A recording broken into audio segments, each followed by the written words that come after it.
सबका एक कॉमन प्रश्न है कि बजरंग बाण जब हम करते हैं उसमें क्या सावधानी रखनी चाहिए, कितने दिन का उसका अनुष्ठान होना चाहिए, प्रतिदिन कितने बजरंग बाण करने चाहिए, किस समय करने चाहिए, महिलाओं के लिए क्या सावधानी है ना। तो इस प्रश्न का उत्तर ये है कि अनुष्ठान सबसे पहले तो आपको छोटे लेने चाहिए। 5 दिन के लो, 11 दिन के लो, सीधा 21 दिन के, 41 दिन का कोई अनुष्ठान मत लो जब तक तुम्हें प्रैक्टिस नहीं होती, 6 महीने 1 साल तक। तो 5 दिन का आपने अगर अनुष्ठान लिया तो प्रतिदिन आप आपका समय देखो कि आपको एक बजरंग बाण बोलने में कितना समय लगता है, कि हाँ बाबा 2 मिनट लगते हैं। तो 2 मिनट के हिसाब से आपके पास हर दिन कितने दिन बचे हैं, कितने समय बचता है, कि नहीं मेरे पास हर दिन एक आधा घंटा तो रहता ही है। तो आधे घंटे में आप कितने बजरंग बाण कर पाओगे, 11 तो कर ही पाओगे आराम से। तो 11 बजरंग बाण का अनुष्ठान लो। 21 कर पाओगे, 21 का अनुष्ठान लो। 51 कर सकते हो, 51 का लो। श्रेष्ठ तो होता है कि 108 बजरंग बाण का अनुष्ठान लो, अगर 108 बजरंग बाण का अनुष्ठान का समय आपके पास प्रतिदिन है तो। महिलाएं इसमें क्या सावधानी रखे, महिलाएं सावधानी ये रखे कि अगर उनके मासिक धर्म के वजह से अगर कोई अनुष्ठान बीच में खंडित होता है तो भी कोई चिंता नहीं। जितने दिन का अनुष्ठान पूरा हुआ उतना मानो, जितने दिन का बीच में गैप पड़ा उसके बाद जितने बचे हैं उतने से शुरू करो। 2 दिन का हुआ अनुष्ठान लेकिन बीच में 5-6 दिन का अब गैप पड़ा तो 3 दिन बचे, तो 3 दिन का अनुष्ठान बाद में आप शुरू करो वापस। महिलाओं का अनुष्ठान कभी खंडित नहीं होता इस मासिक धर्म की वजह से, ठीक है।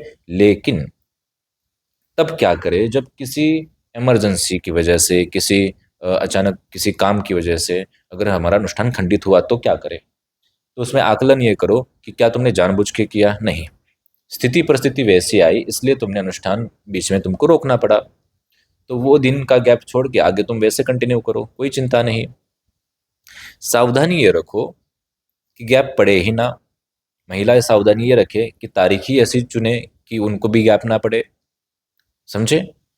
और किस किस काम के लिए अनुष्ठान ले ये भी प्रश्न पूछा गया। बाबा जीवन के जितने भी काम हैं, जितनी भी समस्याएं, अड़चन, इच्छा, उन सब के लिए तुम बजरंग बाण अनुष्ठान ले सकते हो। और एक बीच में प्रश्न पड़ता है क्या उसमें एक तो शपथ दी गई है तो बजरंग बाण करना श्रेष्ठ है या नहीं, हनुमान जी को बार बार शपथ क्यों देना, है ना।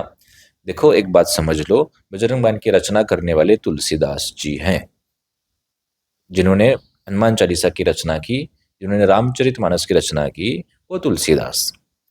और जाहिर सी बात है वो तुमसे तो ज्यादा ही बुद्धिवान थे, ज्ञानवान थे। तो ऐसा व्यक्ति बजरंग बाण की रचना करेगा ही क्यों अगर जो उसमें कुछ आपत्तिजनक कुछ है, उसमें भगवान को पीड़ा देने जैसा कुछ है। जो व्यक्ति थोड़ा सा भी मंत्र शास्त्र आदि जानता होगा उसे पता होगा अगर बजरंग बाण पढ़ते हैं तो पढ़ते समय एक चीज ध्यान में आती है कि मंत्रों का एक प्रकार होता है जिसे शाबर मंत्र बोले जाते हैं, उसके अंतर्गत उसकी रचना हुई है। क्योंकि वो उसके जानकार थे, मंत्रों के जानकार थे, जो ग्रंथ लिख सकता है जाहिर सी बात है मंत्रों के जानकार होंगे, इतनी रचनाएं उन्होंने की। तो उसके अंतर्गत हुआ है, तो उसके अंतर्गत ऐसे शब्द आते हैं, समझे। और एक चीज और पूछी गई कि बजरंग बाण को तो संकट के समय पढ़ना चाहिए, हर दिन नहीं पढ़ना चाहिए बजरंग बाण, दो इधर, ठीक है। तो बजरंग बाण में भी एक लाइन बताई गई है, हम आपको पढ़ के बताते हैं, दिखाते भी है।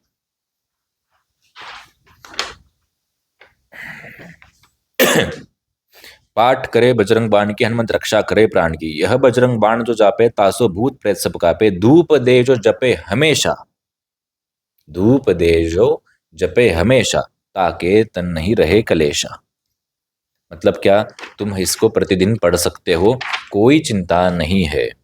महिलाएं पढ़ नहीं सकती, बाबा किसने बोला, इसमें कहाँ पे लिखा है बताओ। तुलसीदास जी से श्रेष्ठ हो तुम, उनकी लेखनी पे शंका क्यों हर वक्त उत्पन्न करनी है। इतने बुद्धिवान हो तो अपना ही कोई स्तोत्र रच लो, अपने ही स्तोत्र की कोई रचना करो फिर। इसलिए हम आपको बताते हैं कि हनुमान बजरंग बाण निसंकोच होकर स्त्री पुरुष बच्चा खुशी के समय, आनंद के समय, दुख के समय जरूर कर सकते हैं, कोई चिंता नहीं, ठीक है। संख्या अपने हिसाब से, दिन अपने हिसाब से, समय अपने हिसाब से तय करो। 24 घंटे श्रेष्ठ समय है, कोई चिंता नहीं। बहुत से लोग बोलते हैं कि ब्रह्म मुहूर्त में हम करेंगे तो अच्छा रहेगा। ब्रह्म मुहूर्त का समय पता है तुम्हें? कोई बोलता है 3:30, कोई बोलता है 4, कोई और कुछ, कोई और कुछ। वैसे नहीं होता, उसके बारे में हम कभी और बात बताएंगे। समझ आया?